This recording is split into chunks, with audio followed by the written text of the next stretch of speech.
আজকে বাজার থেকে কিছু টাটকা টাটকা সবজি এবং মাছ নিয়ে এসেছিল। তো বাজারগুলো দেখে অনেক ভালো লাগলো। তো তাই ভাবলাম যে আপনাদের সাথে সেগুলো শেয়ার করি। এই তো ব্যাগ থেকে এখন আমি সবগুলো বাজার বের করে নিব। বাজারগুলো আজকে অনেক ফ্রেশ ছিল। শীত আসছে সেহেতু তো শীতের সবজি তো খেতেই হবে। শীত এখনও পুরোপুরি না আসলেও শীতের সব সবজি প্রায় বাজারে উঠে গেছে। এই তো এখানে সবজি আর মাছগুলো সব বের করে নিয়েছি।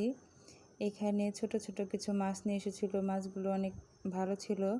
আসলে এরকম ছোট ছোট মাছ দিয়ে তরকারি রান্না করলে অনেক ভালো লাগে।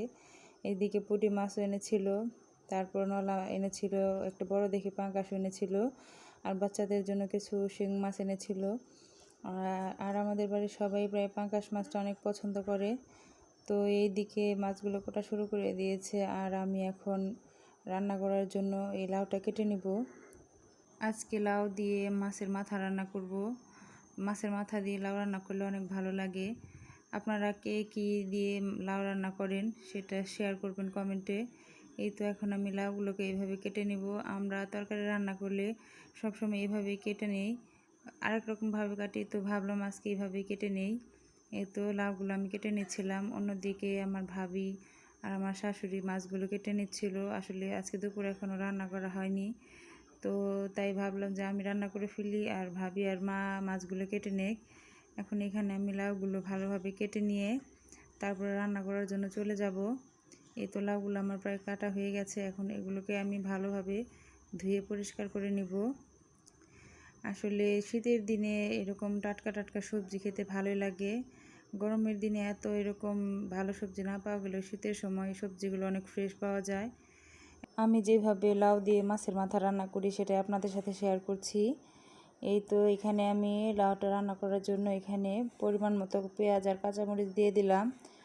আর লাউটা সবসময় চেষ্টা করবেন যে গুঁড়ো মরিচটা একটু কম ব্যবহার করার জন্য, কারণ লাউটা একটু সাদা সাদা থাকলে আর ঝাল কম হলে বেশি ভালো লাগে। আমরা লাউয়ের ভিতরে একটু ঝাল কম দিয়েই খাই। তো আপনারা কে কীভাবে খান কমেন্টে জানাবেন।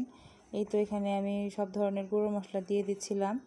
এখন এখানে আমি একটুখানি পরিমাণের আদা বাটা আর জিরা বাটা দেবো। আজকে যেহেতু একটু মাছের মাথা দিয়ে রান্না করব, আর মাছ ব্যবহার করলে সেখানে একটুখানি পরিমাণে মশলা ব্যবহার করতে হয়।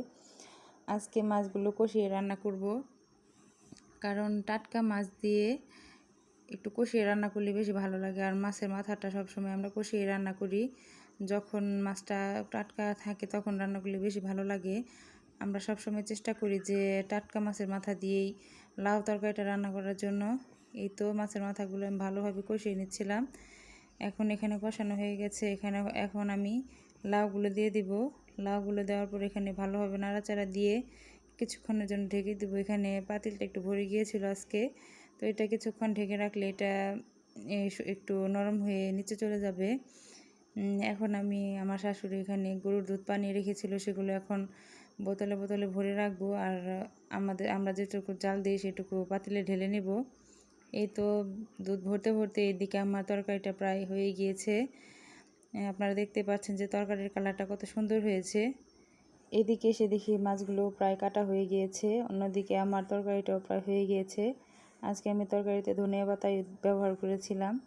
এই তো আপনারা দেখতে পাচ্ছেন যে তরকারির কালারটা কত সুন্দর হয়েছে। তো আজকের ব্লগটি এই পর্যন্তই। সবাই ভালো থাকবেন।